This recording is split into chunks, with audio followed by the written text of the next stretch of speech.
27 বছরের একটা যুবক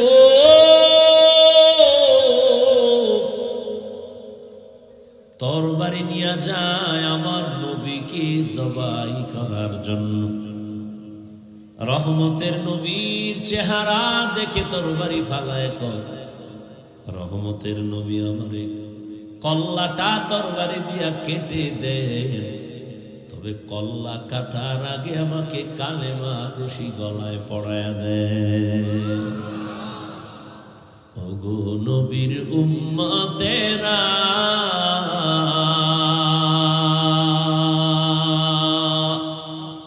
হয়ে আজি দিশাহারা,